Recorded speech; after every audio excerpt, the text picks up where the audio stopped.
just like that, we're back. Fusion Section 400, Matt, Jack, and Brian, bringing you along for the action-packed episode, midweek show. It is the first show of 2025, so happy New Year's, everybody. We had a lot of football over the last 10, 15 or so days that we have to get into and talk about. The college football playoff is rumbling along as we have some semifinal matchups set up and obviously NFL predictions for some Week 18 action coming up this weekend and also the playoffs right around the corner. I know Brian's Bengals are hanging on by a thread, but he still thinks there's a shot. Maybe two threads, two and a half threads. The playoff percentage has been creeping up and going up and going up. I think he's hit double digits. We'll get into all the action in just a second here. Let's get a quick word from SeatGeek, and we'll get right back to it. The calendar is flipped to 2025, and that means one thing. The sports action is heating up, and the best place to go to get tickets to playoff football, meaningful basketball games, and maybe some baseball soon is SeatGeek. SeatGeek is the official sponsor of the Views from Section 400 podcast. Whether you're going to watch some Auburn Tigers play at Neville Arena, best team in college basketball, if you want to see the Birds probably choke in the playoffs at the Link, or maybe you want to buy some early spring training tickets for the spring, SeatGeek is the best place to go. Their one-of-a-kind platform makes finding the best deals easy. Use our code VIEWSFROM400 at checkout for $20 off your first purchase. Again, that's code VIEWSFROM400 at checkout. You get $20 off your first purchase. That's a free beer and maybe some crab fries, maybe a hot dog on us. It's a great deal. Use our code. SeatGeek, your best night ever is waiting. Thanks to SeatGeek there. Always the quick word. Make sure you check that out for some nice discounts on behalf of SeatGeek and Views from Section 400. But a wild college football playoff quarterfinal round started on Tuesday and is just wrapping up here Thursday night. Wild how we get, 2 full days of college action. We might as well start off with the first one here. Penn State, Boise State. I was Boise all the way. You all know about the future I had. Look, Boise had every shot in this game. They had chances to win this game. They had chances to take the lead in this game. Ultimately, Penn State was just a little too strong, a little too good, and, valiant effort by Boise. I blame the committee for putting Ashton Jeanty on New Year's Eve. He obviously likes the holiday way too much. He dropped the ball twice, way too early. But he looked okay. But, yeah, Penn State was clearly the better team. It's simple as that. Penn State was outmatched this Boise State team in every way, shape, and form. I mean, even if we're looking at Jeanty as the highlight of this Boise team, he had the fumbling issues. And then you look at the other side, and those Penn State running backs, that duo we had, that your boys Mays and Tim, they were talking up that running back duo, and they showed out. I mean, they looked like the better duo there. And then you look at every other position group across the board, Penn State just outmatched Boise. I didn't think it was all that great of a game. I think Penn State manhandled them. Yeah, that whole Penn State Bulmas episode, we were kind of just waiting to make a clip out of Mays, Tim, and Tom being way too confident and being like, oh, Boise's going to be the same spread. We're going to beat them by just as much as SMU. And everything they said has been what we've kind of seen here. Katron Allen, Nicholas Singleton, Tyler Warren, all the guys they pointed out. Dom DeLuca had a pick 6 in the first round after Mays said he was going to have a great playoff. I'm getting a little worried about Penn State winning it all this year, and then the Eagles following it up with the Super Bowl. That's my worst nightmare. Look, now that I don't have to defend Boise State anymore, I don't have to be on the Boise train. Let's call the spade. What a cakewalk Penn State has had. You can talk about them being this dynamite team. You could be worried about them winning a national championship, granted in the semifinal. Great. They've had a cakewalk. SMU, that team, I'm sorry, did not deserve to be in it. Boise State maybe deserved to be in it, probably didn't deserve a bye. We're now seeing another cakewalk. So, look, I was all over Boise State, so I had to be confident. That's done. That's dusted. This is an absolute cakewalk for Penn State to the semifinal. Look, I'm not saying they're going to lose in the semifinal, but they better come ready to play because it's going to be a step up in competition. Definitely. And before we start talking about that matchup against Notre Dame, that's going to be next week, let's finish this first round of games and then get into the, predictions for next week, the semifinal matchups. Well, I speaking agree. of the next game, you got Texas and Arizona State, and that's kind of why I have faith in Penn State here because Arizona State is clearly a better team than I think everybody, including Vegas, making them 13-point underdog, expected them to be. But they were still 13-point dogs in this game, and they gave Texas all they could handle. And you've seen Penn State completely kill the two teams that they've been double-digit favorites against. So Penn State may just be better, or maybe Texas is just bad. I want to give Arizona, I want to give Arizona a lot of credit. Excuse me, Arizona State a lot of credit here. I don't want to leave out the state. They probably take that personally. But I got to give them some credit. But Texas dominated this game to start out, and then it seemed like they sort of got a little lackadaisical, took their foot off the gas kind of deal, and as much as Arizona State played really well to come back and fight back into this game, it seemed like they had taken their foot off the gas. If they had stepped on the foot on the gas the whole time, I think they would have handled it pretty fine. I'm glad they didn't. We got an incredible game, overtime finish. I enjoyed every second of that. I think that ended up being probably, I don't think it's arguable. I think No, that's probably definitely. the most competitive game of this entire college football playoff so far. Yeah. Yeah, I'd agree. And it wasn't competitive, which is funny. The first half, I mean, what, they were up 24-8. I mean, this looked like a wash. We were throwing this round in the garbage saying, look, we're getting absolute shit. Shorten the playoff. We begged for 12 teams. Shorten it to 8 because these teams don't deserve it. And thank the Lord Arizona State make the same mistake their Jack Yeah. did. Arizona State came flying back. Scatterboot did what he had to do on the ground and through the air, throwing a 50-yard touchdown pass. Kept them in it, gave them all they could handle, like I think you said, Bry. And look, how hilarious would that have been if Texas choked that out? The memes on Twitter, X, whatever you want to call it, the Matthew McConaughey getting dragged through the mud. I mean, that just would have been internet perfection that was brewing up right there. Texas held on, so horns are still up for now. Yeah, and it took Cam Scatterbo channeling every single ghost that's ever been to Arizona State with the boot and rally to yak and then just go out there and have like two. At one point, he had more all-purpose yards than Texas, and that I mean, point was in the fourth quarter. the guy was unbelievable. I mean, it was an unbelievable game. We talk about Ashton Genty being the best player in this playoff. Cam Scatterbo sure gave him a run for the money if he's not. You know what I mean? No doubt about it. He had there was a line on Prize Picks. It was like 10 and a half fantasy points for his second half fantasy score. He finished with 45. And he had to come out on third down because he was yakking every other play. I mean, I respect that so much, man. the guy gave it his all. He gave it his all. I mean, that is what football is all about. Growing up, playing the game, it's you give it your absolute all. And look, is Scat where's he at? Is he a junior going to the draft? Is he a sophomore? Like, is he coming back to Arizona State? Like, where was he at in his career? That maybe, and not saying that, oh, if you're a freshman, you're not laying it all out on the line.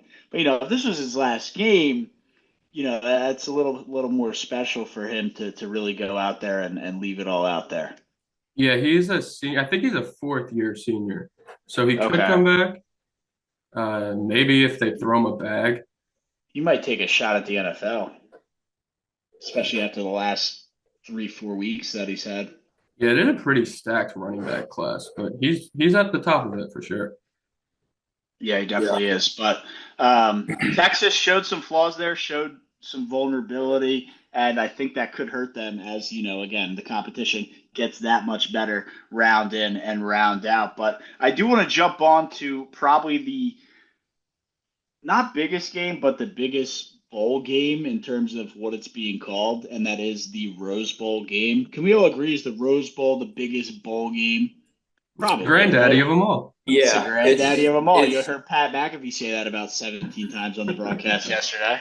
Yeah, I saw some people were mad about that broadcast too. A lot of boomers were not happy.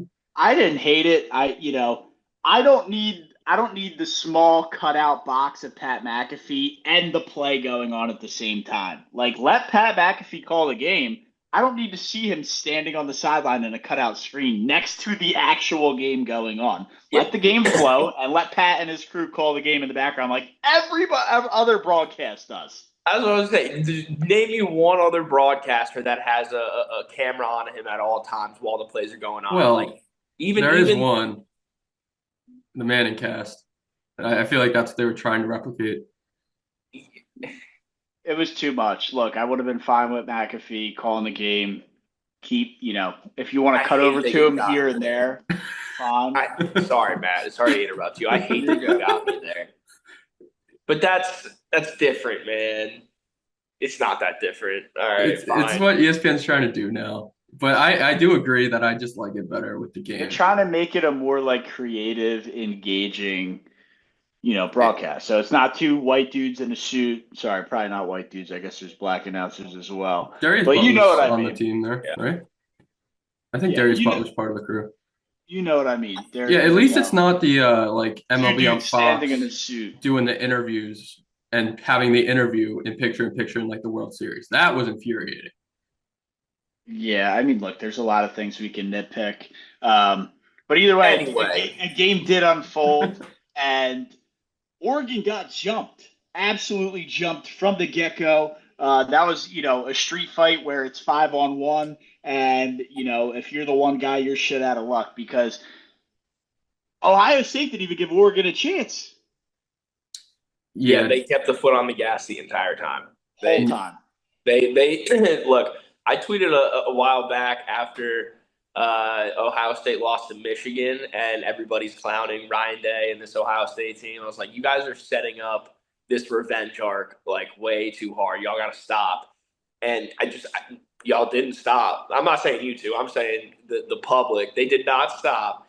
It's in full effect right now. It's in full effect. And look, Texas might be the next one. I mean, they are the next one on the tracks. I'm not sure if they're going to get ran over like everybody else has. Oregon, 13-0, Oregon included.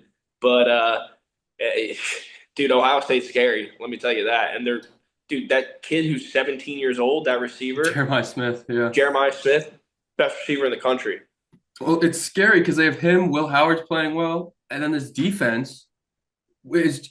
Dylan Gabriel got sacked 13 times this season. 7 of those came in the first 2 games. Boise State, by the way, had 4. Shout out Boise State. I wish they would have made a bigger run, but he was sacked 8 times in the Rose Bowl. Oregon had negative 23 rushing yards. This is what considered the best offense in college football, and they had negative 23 rushing yards. They got jumped. I mean, they got smacked in the mouth.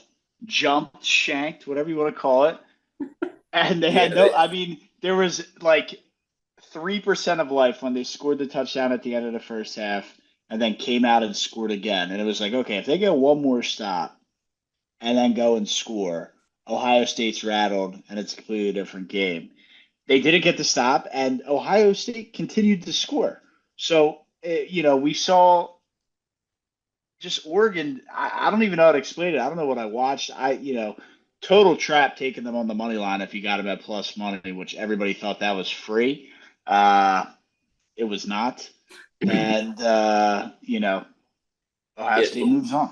Yeah, the Oregon just was not ready from the first snap, and Ohio State was. They came into this game ready with a whole lot of vengeance. Ryan Day, Will Howard, coached a great game, played a great game. He was dropping dimes into the bucket left and right. And like Brian said, Jeremiah Smith, just insane. So they were ready. They kicked ass. And we'll talk about let's get past this last game and then let's get into what we think that is going to happen then versus Texas. And one small nugget for the Oregon-Ohio State game. Brian Fernau escapes out of the Pacific Northwest. I forgot you were hanging on to Oregon. As Oregon is eliminated. And just for now, we'll see when it pops up again, but for now, Brian is safe with his Pacific Northwest claims. Yeah, I guess now that we're adding colleges to it, my biggest threat. You added it. You added it. You asked to be added to it. And I just said we agreed. can't just keep picking and choosing. I said we had to set some Well, boundaries. Is because what when I I did. originally said West Coast and then you changed my word to Pacific Northwest, I said I'll take the West Coast, Sounds but better, I'll man. add colleges to it. Pacific But yeah, Northwest sounds way either way, I better. think my As biggest the arbitrator here, we're including colleges in the Pacific it's Northwest. fine. It's a ridiculous statement and it's not going to happen, but I just hope it happens for like 10 more years so you guys can be annoyed about it. But I was going to say my next biggest threat is probably Gonzaga, which I'm not too worried about. So I was that's gonna okay. say, I'm glad you took the words or took the question out of my head because I was gonna say, what is your like next one, two, three threat here? I guess Gonzaga's a big one. Does Seattle have life for the playoffs this year? No. How about the Kraken? How about we get a Kraken dub? Yeah, it would have to be like the Kraken or NBA. Is there anybody out there? I don't The really think Rap, so. the The Raptors. Blazers. Does The that do Raptors are Rap? East. The Raptor Oh, Toronto's not even close. excuse me. I'm thinking of Vancouver. How about the Canucks? The Canucks were the number one seed last year, but they always choke in the playoffs. Yeah, I'm not worried about the Canada hockey teams. No, they're always frauds. Like fan of the program, Ben said, Oilers, I think we would have counted just because it was so close to Brian's ridiculous claims. And then there was like, bang, Oilers almost win the cup. That kind of is maybe where some Pacific Northwest uh, verbiage came from. But yeah, either way, Brian skates out of it. He's safe for now. Possibly spoiler in March. We'll wait and see. But we have one final game. I think one final. Yeah, one final game, and it unfolded today, Thursday, as we're recording. Unfortunately, some terrorist attacks down there in New Orleans. We send our thoughts and prayers down there to everybody affected, especially the families. But yeah, crazy, crazy 24 to 48 hours down there in New Orleans. Obviously, New Year's Eve, so big party time. Like I said, just our condolences to all the badness that went on down there. It wasn't good to see. But a football game did unfold. Notre Dame Fighting Irish took on the Georgia Bulldogs, and Georgia I thought would be unstoppable. We talk about the SEC puffing their chest, flexing their muscles, being this big bad. We're the best conference, and for the most part, rightfully so. But Notre Dame came in there as an independent. We don't need a conference, and they smacked the SEC Georgians right in their own backyard, kind of. Definitely. Yeah, definitely right in your own backyard. I mean, this was a very awesome game until like the last minute of the first half when Georgia just completely imploded on themselves. I mean, they pulled the Jets. Like it was like a butt fumble, Mark Sanchez, like minute left in the half kind of deal. Obviously, he didn't butt fumble. It wasn't that bad. But they just beat themselves at the end of that first half and completely lost any momentum that they would have gotten. Not that they really had some anyway. You scored 10 points of offense. But dude, shout out Notre Dame, their head coach, that quarterback. I mean, just played a hell of a game today. Again, we're seeing really good coaching. We're seeing really good quarterback play. That's what's helping these teams excel and win these, very competitive football games. Yeah, I would say something about that walk-on kid that tackled the ref, but so many people have made jokes about it on Twitter already. I'll refrain. I was between on my whiteboard today, Cash Jones with a perfect football name, and stop the pre-snap penalties. I, I've never seen a team that's supposed to be so good have so many pre-snap penalties that Georgia had. I know you're missing your quarterback, but that should be every more reason to lock in and not get false start after false start after neutral zone infraction after illegal formation. It hurt my brain to watch. This is the SEC. It's supposed to be good football, and it wasn't. No, it wasn't at all. I mean, Notre Dame had that loss to Northern Illinois or Northern Illinois, and everybody kind of just wrote them off as okay, they don't deserve a spot because they lost to this team and who they really beat. Okay, maybe they had a okay win here or there, but Notre Dame proved that they belong in this playoff, and they knocked off arguably the team that everybody had winning it all. So props to them. Props to them moving on, and I think it sets up an absolute barn burner. Early game of the year type game when they take on Penn State. I believe they're taking on Penn Yep. State, right? Is that what we're Yep. talking about? Yeah, and Yeah. it's I know in the age of sports betting and everyone knows the lines, and this committee kind of not seating the bracket right. This might not mean that much, but all the top seeds lost. The bye didn't help anybody. So we No. said this thing's wide open, and at least by the seating next to everyone's names, you could say it's wide open.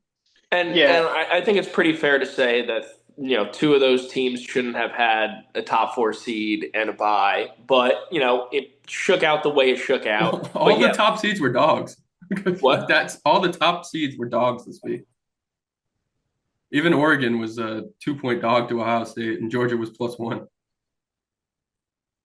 Georgia doesn't shock me. Oregon, that surprises me. That line made no sense, but I guess it Yeah. did make a lot of sense. It made a lot of sense, but I also was like, how the hell are these guys, after what we saw, and I get it, beating a team twice in the same year is tough to do. NFL 3 times, tough to do, but yeah, Ohio State was the team. But let's talk about quick semifinal here before we jump on to the NFL Week 18 preview. What are our matchups here? We have Notre Dame taking on Penn State.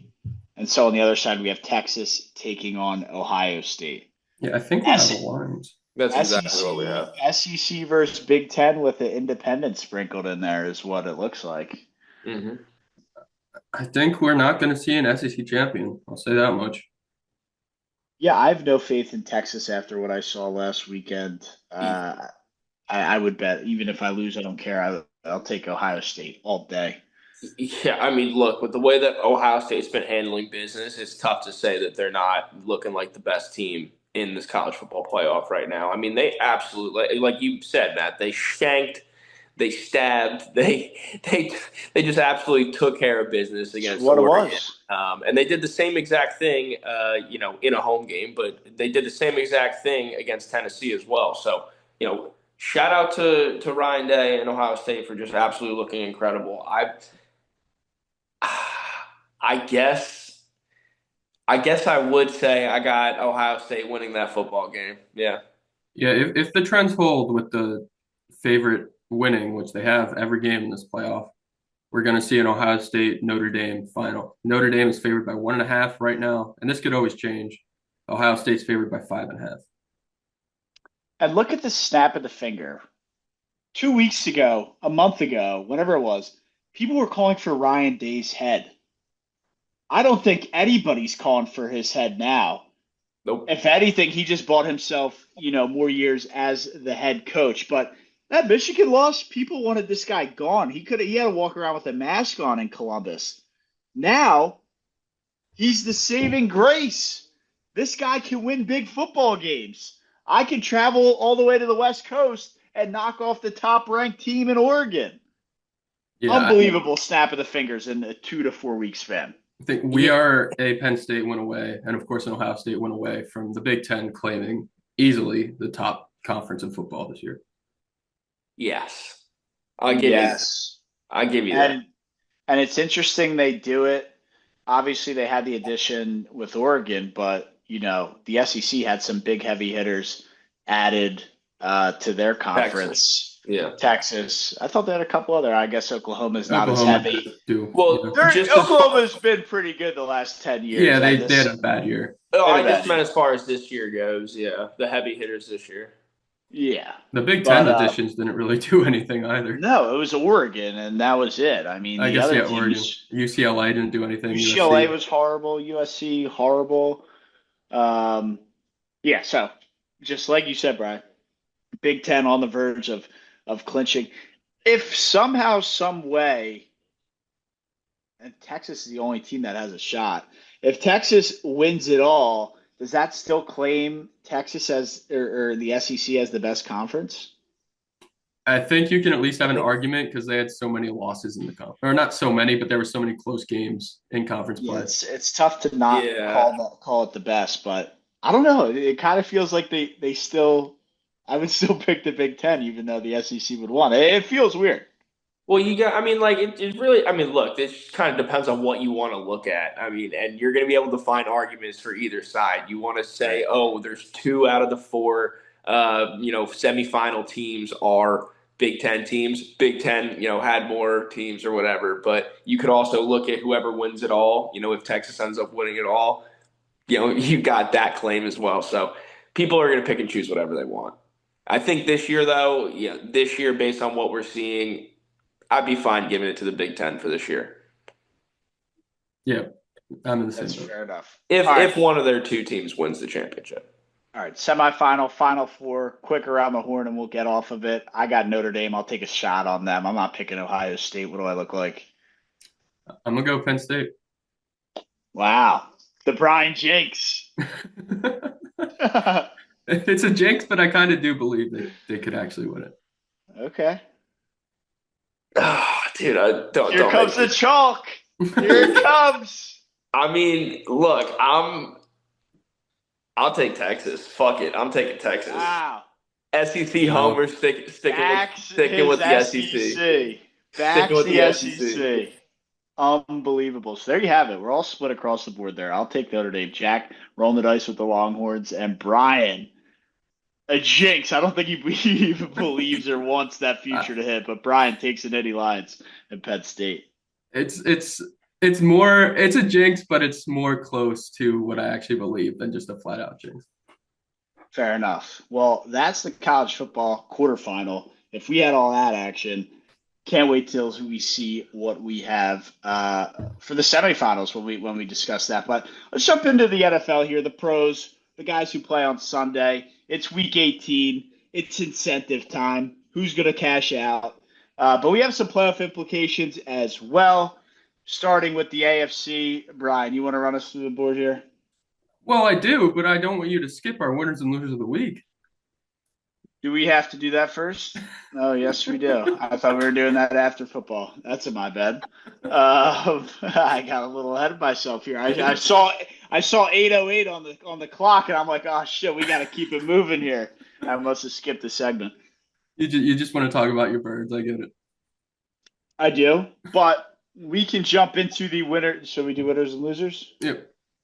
We'll jump into the winners and losers, as always, presented by SeatGeek. We'll go around the horn real quick on the winners and then around the horn on the losers.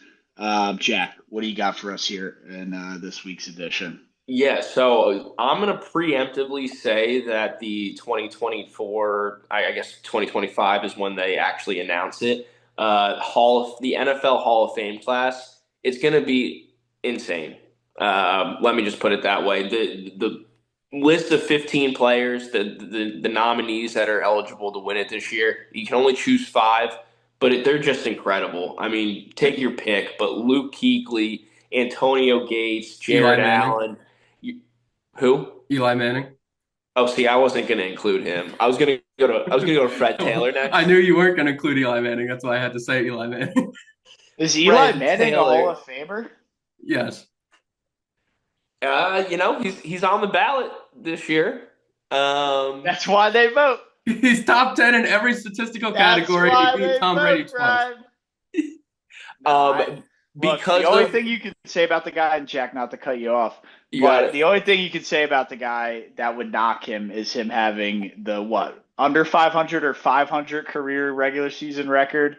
Other than that, the 2 Super Bowls, I think, in itself kind of solidifies it to push him over the edge. But without those, I mean, this guy was absolute average. Yeah, I think Eli Manning is a Tom Brady merchant.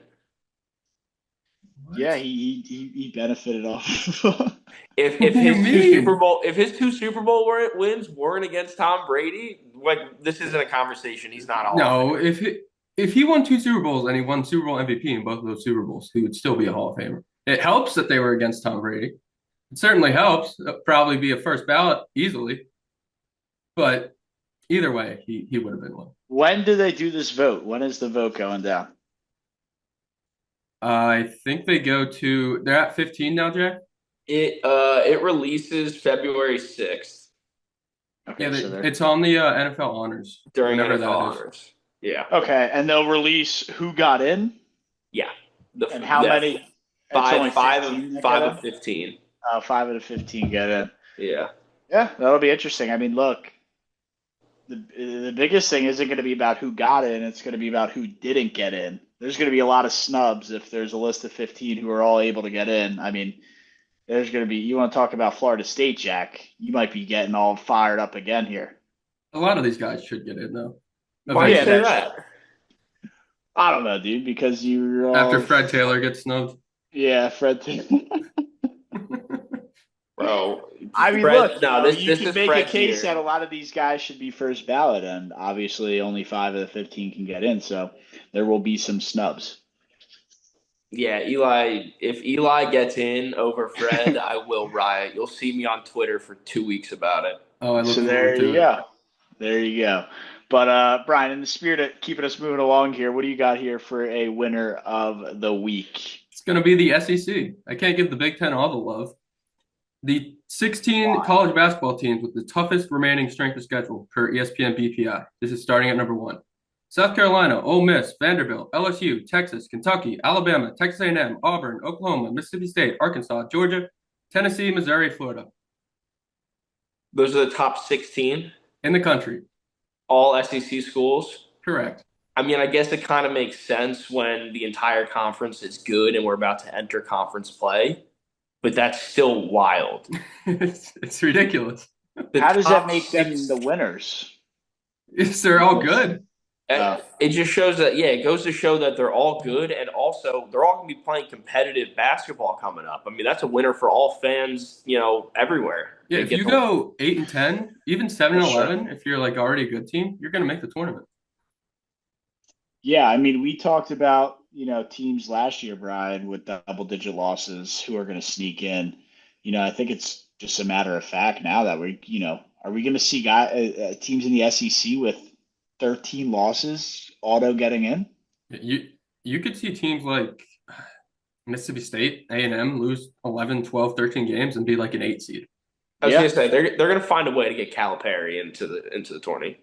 Arkansas has been teeter-tottering. They're like, last I checked, they were minus 190 to make the field, but they started at like minus 400.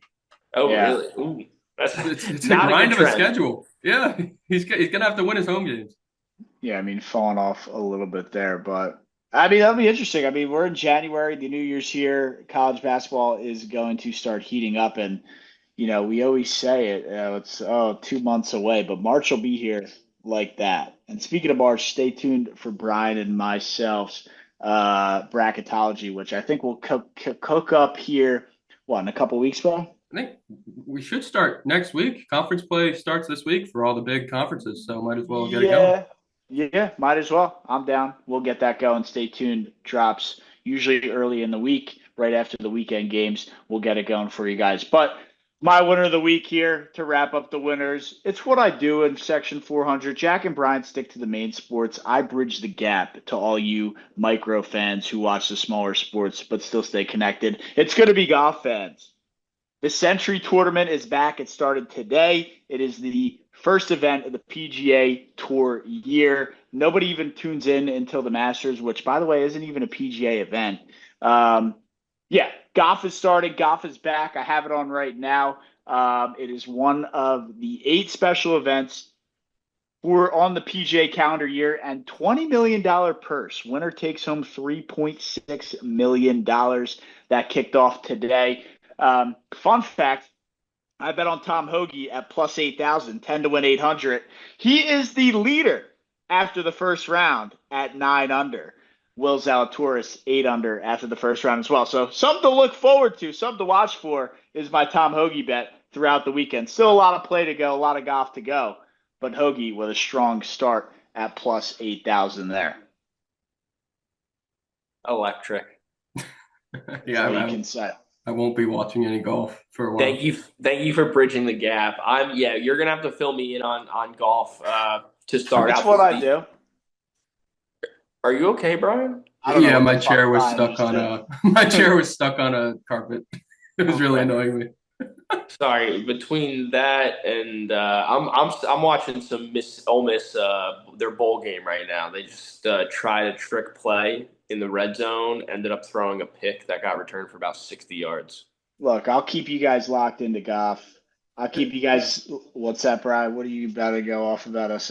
What do you got? Well, I might as well go right into my loser of the week. Speaking of Ole Miss throwing interceptions, it's also the SEC. The SEC football has been terrible. Everyone's losing. Auburn's looking good because they didn't lose. We didn't even make a bowl game, so we didn't have to lose a bowl game. Alabama lost. What was That's Auburn's ironic. final record? 5-7. Oh my lord! Yeah, well, Peyton Thorne. But yeah, Alabama lost. South Carolina lost. Ole Miss might lose if they're throwing interceptions in the red zone. Georgia lost. Texas almost lost to Arizona State. Tennessee? What are we doing? This isn't the best conference in football. Yeah, I mean, look, I guess we really took all the football mojo and threw it into basketball for the season. So, not SEC, not a football school, not a football conference this year. We're a basketball conference now. Yeah, it's turned into a basketball and gymnastics conference. And I guess golf. Auburn won a natty last year. The college landscape of the sports dynamic is changing. And look, yeah, that's life. Change happens. You have to adapt. So Very profound of you. The SEC maybe can't claim football anymore. They can go to basketball. It's what happened. So good stuff there. There's also like a 27-year-old European kid that has 3 years of college eligibility left and apparently wants to come to America and play basketball. So Auburn's looking to him among a bunch of other programs. That would be awesome. I hope it works out for all parties involved. Jack, you got a loser of the week for us here, dude? I do have a loser of the week, and I was going to ask you guys questions, make this a little fun, but in the sake of time, I'm going to make this a rant, but I'm going to keep it short. The 4 Pro Bowl wide receivers for the AFC. Jamar Chase, so valid. Zay Flowers, Jerry Jeudy, and Nico Collins. It's a voting process of who gets to play dodgeball. I'm sick of getting they're all upset about the Pro Bowl. Great receivers. They're all great receivers. Tyler Huntley made a Pro Bowl. It doesn't count. I think I'm with Brian on this one. I'm sick and tired of getting fucking fed up with the Pro Bowl. They play dodgeball and flag football nonsense. Now. In Orlando, they don't even go to Honolulu anymore. It's like worse than a popularity contest. I'm sick of it. Brian Thomas Jr. Okay, you're mad about him not getting a Pro Bowl? Had more receiving yards and receiving touchdowns than Zay Flowers, Jerry Jeudy, doesn't mean anything. And Nico Collins. You should have voted for him more. Duval County should have voted for him. Yell at your fans. That's the byproduct of a small market. Is Jacksonville a bad sports town? Small market team, hey, you don't get the votes. Bro, you're talking about like Baltimore and you don't get the votes. Baltimore, Cleveland, Houston, those aren't good sports towns either. Houston's a sports town. We've questioned Jacksonville's fandom in the past. And Jack has rest assured that the diehards are down there not showing up at the Pro Bowl. Yeah, Jack, this is a fan problem. Is he at least an alternate? This is strictly a fan problem. If he's an alternate, he'll probably get in because one of those receivers is, Jeudy won't, Collins won't, but Flowers, Chase won't. Yeah, so you need the Ravens to make the Super Bowl. They might all opt out. Chase needs a contract. He's not going to risk playing dodgeball. Chase is it's some BS. This man was probably the second best wide receiver in the AFC this year. Look, to Brian's point, Jamar Chase. Brian's point, I'm stung. I'm not going to get fired up about the Pro Bowl. It's been a joke for the last 10 years, or at least however long, probably forever. But to your point, I agree. Brian Thomas Jr. definitely played well enough on paper to earn the status of a Pro Bowler. The problem is it's a popularity contest, and they play fucking dodgeball. He probably I understand that it doesn't mean much in the grand scheme of it all, but making the Pro Bowl as a rookie is a big deal. It definitely is. I really don't think he cares. It's nothing to get all nuts about. But I agree. He definitely at least played well enough to earn that. Again, it comes down to your own fans, man. So you got to look in the mirror. I will jump into my loser of the week here, and it might have happened at the end of last week or over the weekend. Again, bridging the gap here. I don't even know if Brian or Jack knew this happened, but Team Canada, the juniors team, lost to Latvia in the World Junior Championships. Latvia, That is like, I don't know how to compare this, say this in NBA terms. I don't to make this make sense, but this was like a horrible, horrible loss, a major upset. It should never happen. Like Team Canada, especially their youth, is like the golden children of every year. They're the best hockey players in the world. Latvia, okay, sure, they might be okay, but like that's like a plus 15,000 money line upset if I had to put odds on it. It's unbelievable. It should have never happened, and Canada should be embarrassed by that loss. Embarrassed. And that's what I have to say there. Team Canada Juniors, losers of the week for a horrible loss to Latvia. I did see some highlights from that tournament, and the U.S. team was playing Freebird as their goal song. That was pretty.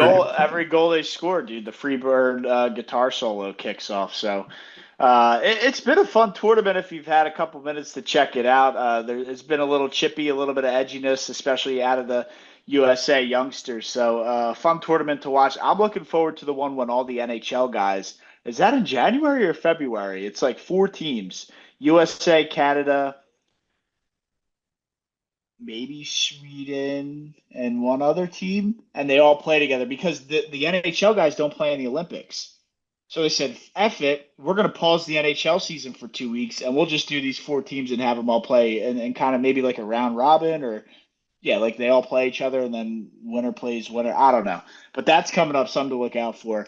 Either way, in this case, loser of the week, Team Canada Juniors, losing to Latvia. I mean, that's disgusting, so bad. But that is the winners and losers of the week, always presented by SeatGeek. We're up here in 400. But we'll jump into now.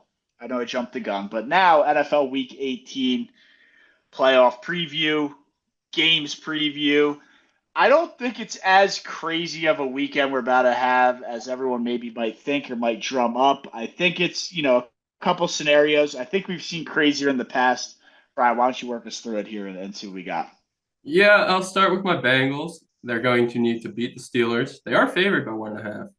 And then they'll need losses from the Dolphins, who are 1 point favorites against the Jets, and Denver, who are 10.5 point favorites against Carson Wentz and the half starting Kansas City Chiefs. So if the Dolphins win, this is over. If the Dolphins win, then it's either them or the Broncos, who also, if the Broncos tie and the Dolphins win, the Dolphins would get in. But yeah, it's looking like the Chiefs is the 1, the Bills are the 2, the Ravens will be the 3. They're favored by 16.5 points in their games. If they win that division. And then Texans 4. I guess the Chargers and the Steelers could still change around for that 5 and 6 seed, and then the Broncos would be the 7. Yeah, and that's how it's going to finish because the Chiefs are not going to, with everybody that they're sitting, they're kind of making a statement in a way. I mean, you always rest your starters in week 18 if you got like the number 1 seed wrapped up, but they're making a statement. They're going to lose this football game. They're not letting Joe Burrow in the playoffs. They're not going to let that happen. The Broncos are going to win this football game. Like the Chiefs have manhandled the Broncos for how long? Probably since Peyton Manning was around. So, yeah, they're going to be fine letting them into the playoffs in some crazy event. They got to see them in the second round. What if you want to big brain it, though, if you're the Chiefs and say, you know what, maybe the Bengals have a better chance at knocking off the Bills than the Broncos do. Maybe you want to win this game, and maybe some of the players are like, hey, maybe Joe Burrow can beat the Bills. We already lost to the Bills, so I'll throw a little bit extra in. I'm just trying to give myself reasons that this might happen. I Maybe guess Carson Wentz has a little magic left up his sleeve. He could. Brian, I guess my thing is like I'd be more scared of the Bengals. If I'm the Chiefs, I'm more scared of the Bengals and the Bills. I mean, if I'm any other team, that's probably not true. But Mahomes hasn't lost to anybody except for Burrow. Yeah, Burrow and Brady. And Brady. Yeah, and one of those guys isn't in the league anymore.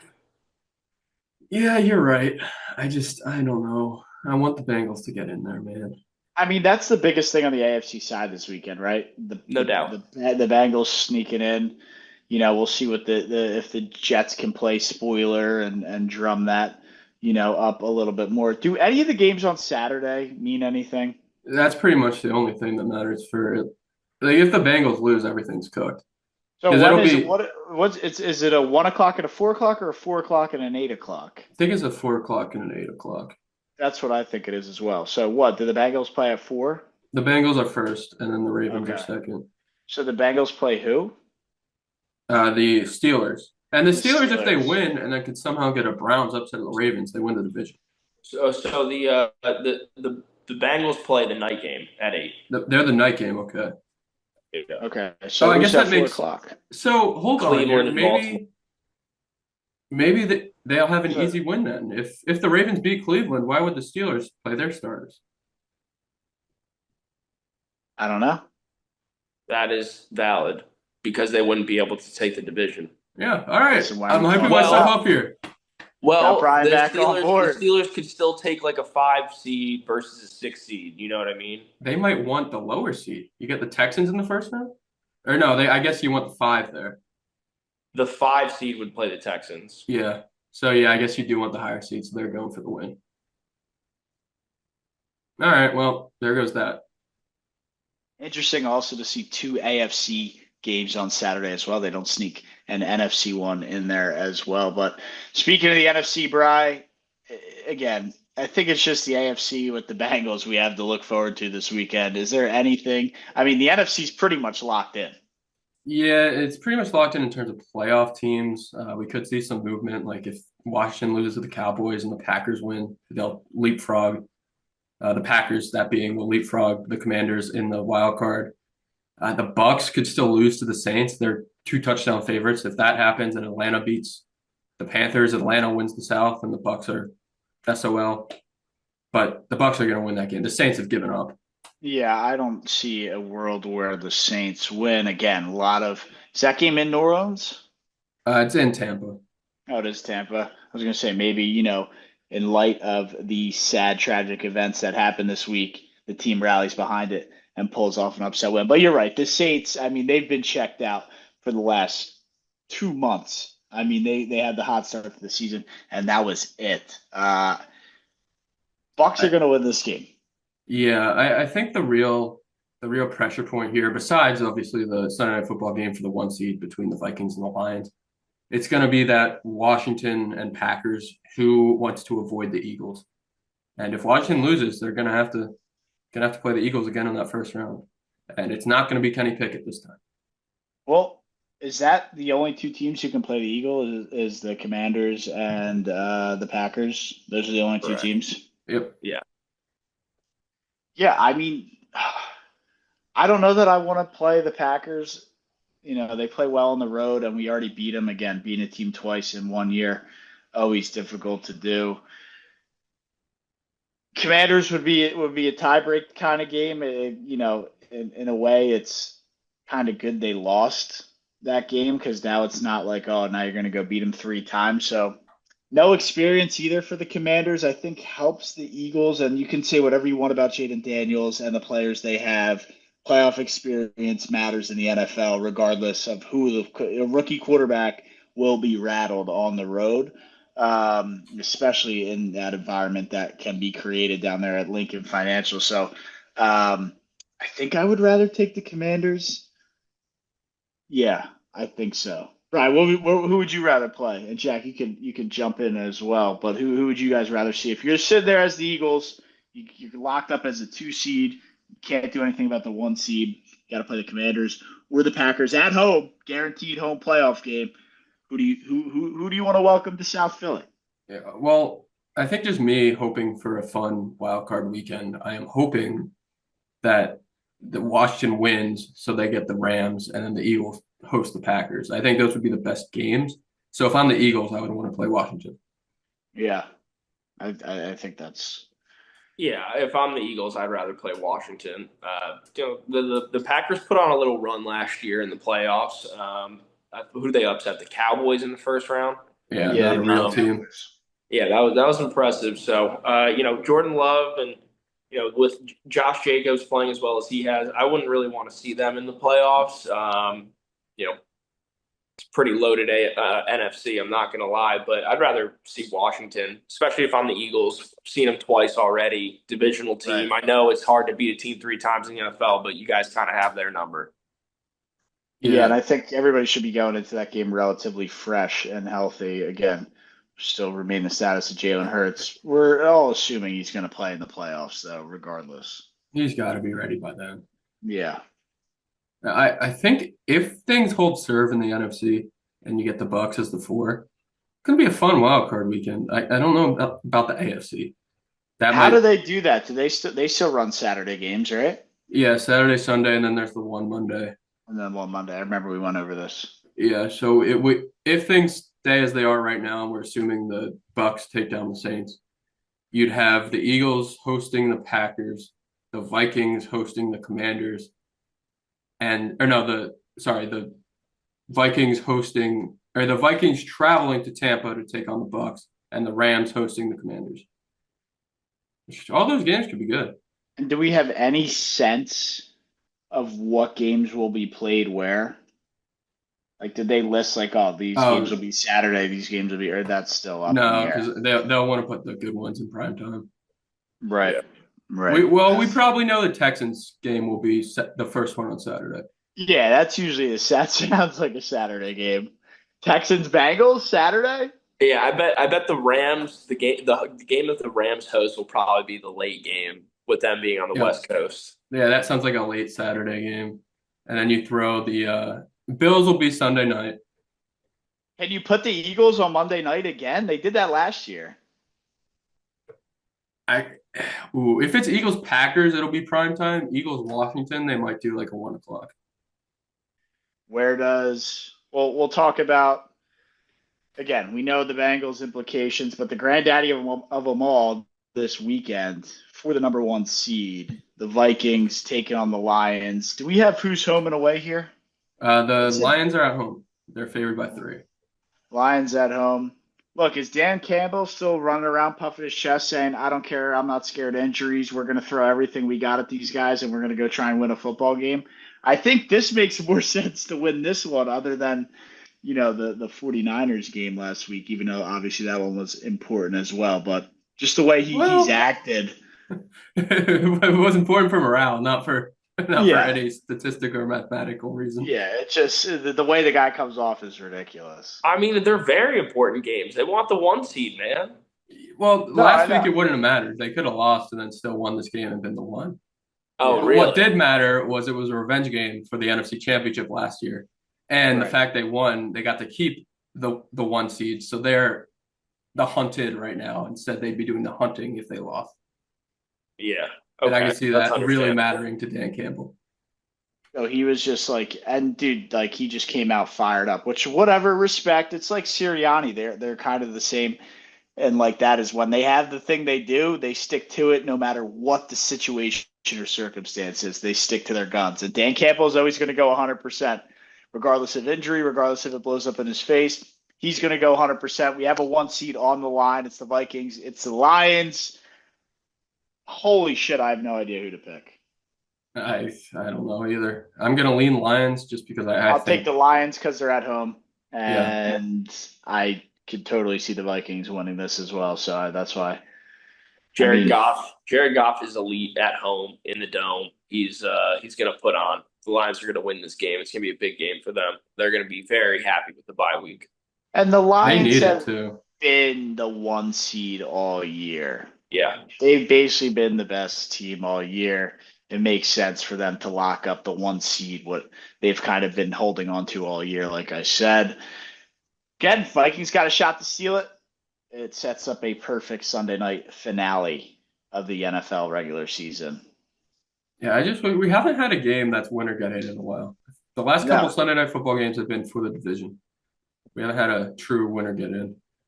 I mean, Because last season it was that Dolphins and Bills game, and the loser just got the wild card, and I guess that really screwed the Dolphins having to but travel this to is Kansas this City. game. Both teams will still be in regardless of the outcome. Yeah, that's what I'm saying. We haven't had a true like winner get in on Sunday night football in a couple years. Because the last year was Bills Dolphins. I forget what it was the year before. Maybe it was a winner Oh, get you in. mean like winner gets in, loser goes home? Yeah, Yeah, it's definitely been a while since we've seen that unfold. I mean, this Um, this is a good this is a good, alternative though, because these Oh yeah, guys are it's a both great alternative, but yeah, these guys are gonna be fighting their tails off for that one Yeah, seed, it's for the one seed. home field advantage throughout the whole playoffs, plus a bye. I mean, it's a big deal to get that one seed. yeah, it is. It just I don't know. It's just in the back of my brain. I'm just wishing we had that extra playoff game. Those are Yeah, always I fun. agree. But the extra Fair week enough. off is definitely helpful. But yeah, that's all I got for the NFL. Are we jumping into a little Mike of the week here? Yeah, it's been a while. Let's It's do some been a quick mics. while, dude. Brian, I Some thought you quick. told me I didn't need a Michael this week. Well, we have time. I didn't realize we were gonna do one either. I saw it on there, so I was like, "Oh shit, we're bringing that back." So Mike of the week is back. Jack, you want to start us off? Sure. No, I'll kick it off. I'll kick it off. I'll kick it off. And I don't even know. Again, it's been so long, I've lost track of what the hell is even Mike of the week. But I saw some words out of LeBron James saying, "I can play as the best player in the world for the next 5 to 7 years, but I won't. But I'm not going to do that." Is that lay cap? Lay liar? I mean, come on, man. I could be the best for the next 5 to 7 years, but I'm not going to do it. That probably means he's Talking got about, like dude. three to four good years left. I think I'm the best, but I'm not going to do it. I Come think it's on, man. I think it's That's lay optimistic. I But that's wouldn't what Brady call said it too, right? And then he figured out when it was time to call it quits. that. Right. Yeah, LeBron, the first ever player to play a game as a teenager and a 40-year-old. Yeah. Isn't Um, that something? Brian, I don't know if you've brought this up on the show yet, but I did see the other day that Auburn basketball is favored in every single Yep. one of their games for the rest of the season. And yeah, that could be subject to change, but well, that's according to Ken Palm, right? Still. Yeah, so it's not confirmed, but yeah, it makes sense. They have the highest offensive efficiency like ever.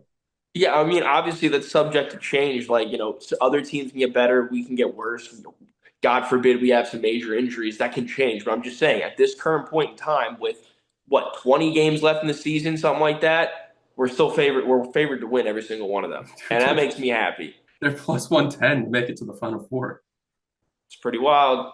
Yeah, it's scary. War Eagle. I War would not Eagle. like those odds. It's very scary. Jedi Bruce like minus 290 to win the Woodard Award. It's getting to that point where it's like, You're like, "Oh shit, what's gonna happen? what's gonna go wrong? Some bad's gonna go wrong." Bro, he cannot be minus 300 to win the Wooden Award. Like, He's been that dominant. He has been good. He has been that good. All right, Brian, Mr. Michael, yourself. What do you want? What do you got for us? Yeah, Mr. Mike himself. I'll finish it up here. At work today, we were just shooting the shit, and Commander's defensive coordinator Joe Witt came on the podium, so we tuned in to his press conference, and he brought up Noah I. Not going to try to say his last name, but naturally, I gave a War Eagle out. I believe he was drafted by the Dolphins forever ago, but he's on the Commanders now. He was drafted by the Dolphins. Noah Igbehimene or whatever. Yeah, that's something like that. Yeah, but something like Yes. that. Yeah, I gave out a War Got Eagle, it. and then naturally we started talking about Auburn, and found out there's an Australian Football League team in Sydney named the Auburn Tigers. Shout out the Sydney Auburn Tigers. There's a little town in Sydney, Auburn, and they just chose the Tigers. So might need to buy a Sydney or a Auburn Tigers jersey. Now I don't know might if need to any- go out there. They might like me. They might. I don't have any sports affiliation, but there is an Auburn, California as well. Fun fact. There we go. I don't have a team to go along with it though. I hope But- it's not above Los Angeles. I don't know where it is, but I work related. I ship there a lot. Hope you say War Eagle every time you send the ship. No, it's irritating. Yeah, so that's basically the show. Brian, you did have what we're watching in here. I know put that. That's that. the wrong day. That's supposed to be Sunday. We save it for the Sunday. But since it's on there, I came prepared because why would I not? And I'm watching it today. And again, I'm bridging the gap, man. I'm talking all sports here. Jack and Brian stay with the core four, and I jump down and bring you back together. So today, I don't know what time because it's going on in England. the PDC Darts World Championship Final. Michael Van Gerwen, the defending champion, taking on 17-year-old Luke Littler in the championship match. Have you guys seen any of the clips from this, the quarterfinals, the semifinals?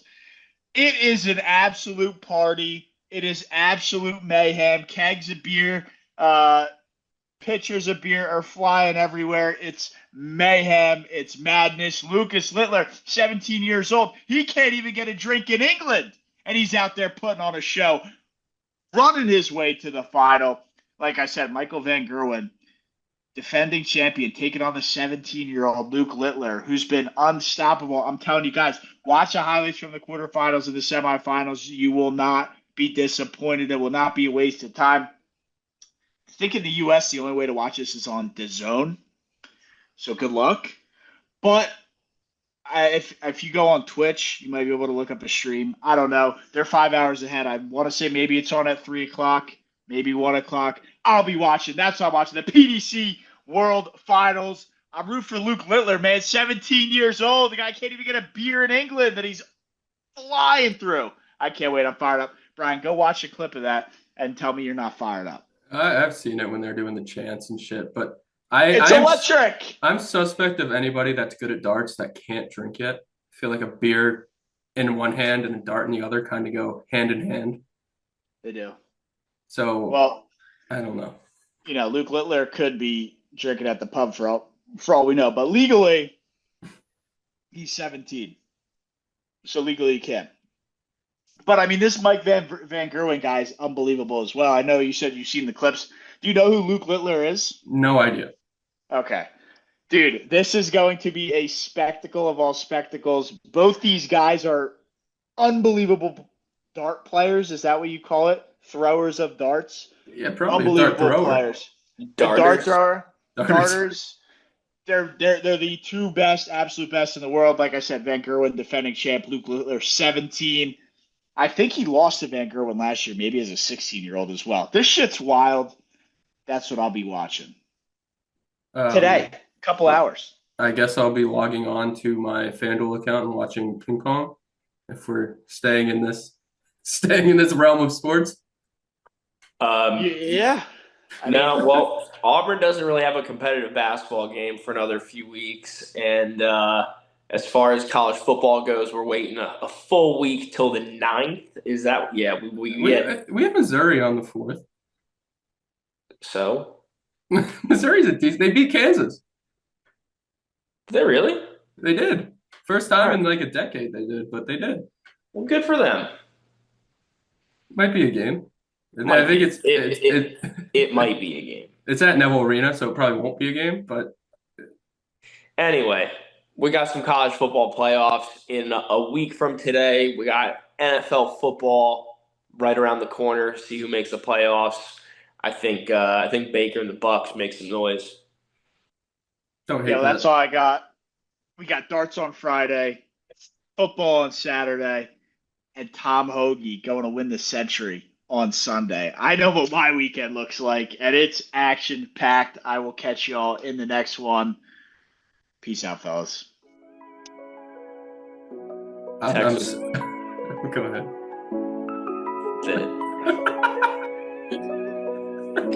Taking Texas +6.